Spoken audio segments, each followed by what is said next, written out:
அண்ணன் உதயநிதி ஸ்டாலினை பத்தி சொன்னார். அவர் இந்த கிறிஸ்துமஸ் வந்துருச்சுன்னா எங்கிருந்து ஒரு பூதம் கிளம்பிடுவார், உள்ள இருந்து கிளம்பும். அண்ணா இத்தனை முறை சொல்றேன் அண்ணா, சொல்லு நான் தப்பு இல்லைண்ணா. நானும் ஒரு கிறிஸ்தவன் சொல்லிட்டு போனான், நானும் ஒரு இஸ்லாமிய சொல்லிட்டு போனான்.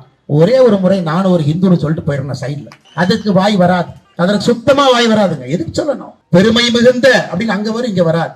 இன்னைக்கு உண்மையால் நான் சொல்றேங்க, வயிறிருந்து சொல்றேன். இஸ்லாமிய சொந்தங்களும் கிறிஸ்தவ சொந்தங்களும் நீங்களும் பாதுகாப்பா இருக்கணும்னா இந்த ஓட்டு பிச்சை எடுக்கணும்னு வீட்டுல முதல்ல நீங்க அனுப்பு.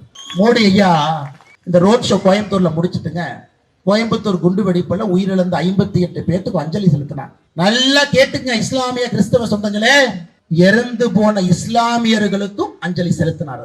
நாங்க பாரதிய ஜனதா கட்சியோ இங்க இருக்கக்கூடிய இயக்கமோ சங்கமோ RSSஓ இவங்க வந்து ஹிந்து, இவங்க வந்து கிறிஸ்டியன், இவங்க வந்து முஸ்லீம், மோடிஜி வந்து இவங்க எல்லாம் பண்ண மாட்டாங்க. பாருங்க, போட்டோ எடுத்து பாருங்க, பத்திரிகை நண்பர்கிட்ட கேளுங்க. எங்களை பொறுத்தவரை இந்தியர்கள் தமிழர்கள் தான் எங்க அடையாளங்க, வேற எதுவும் கிடையாது.